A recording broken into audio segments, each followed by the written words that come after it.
धनतेरस को क्या करें, मनाना चाहिए कि नहीं, बर्तन खरीदना चाहिए कि नहीं।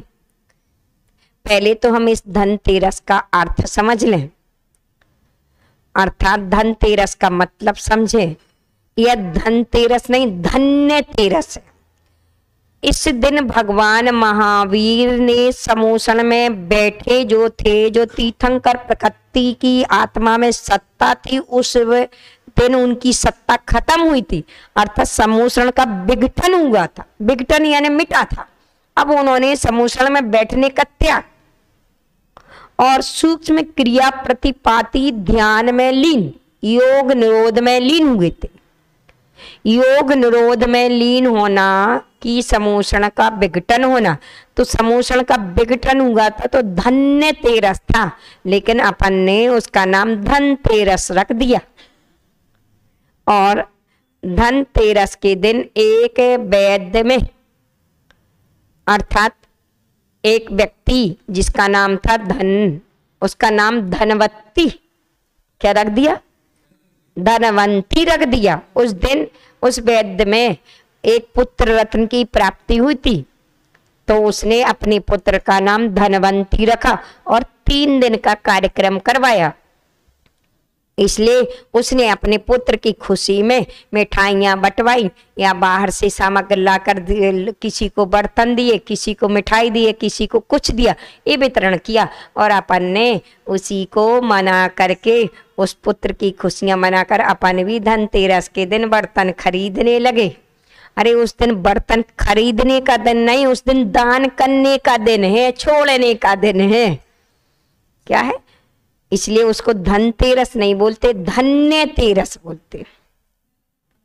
क्या बोलते?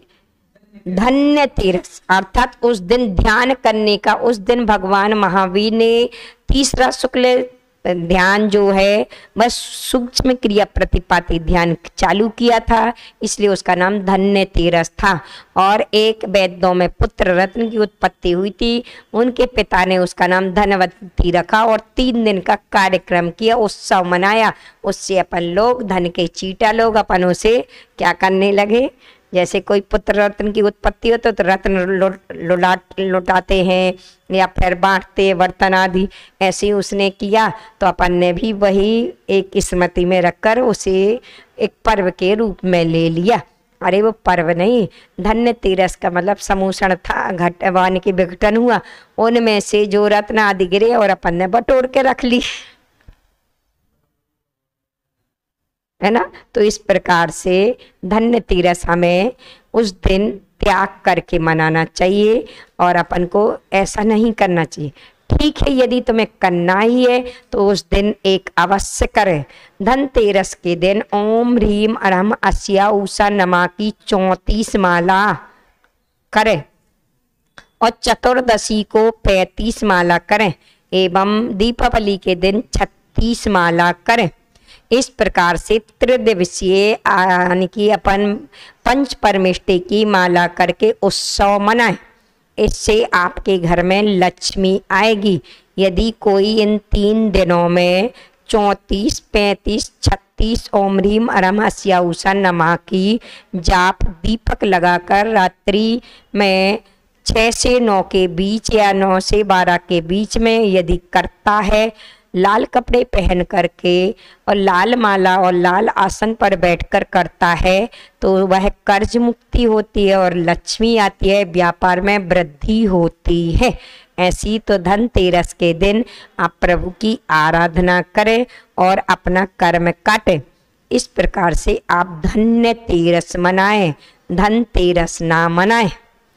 धन्य है वह तेरस कि जिस दिन प्रभु इस झंझटों से दूर हुए थे और अपनी सोने की बेड़ी को भी तोड़े, तीर्थंकर प्रकृति को भी तोड़कर और पद्म सरोवर में जाकर योग निरोध में खड़े हुए थे, इसीलिए वह धन्य तेरस कहलाई।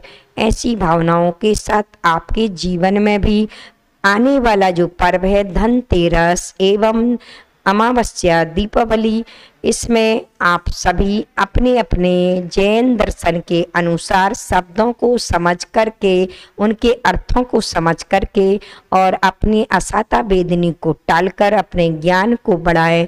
ऐसी भावनाओं के साथ आप सभी के लिए मेरा शुभाशीष शुभाशीष शुभाशीष।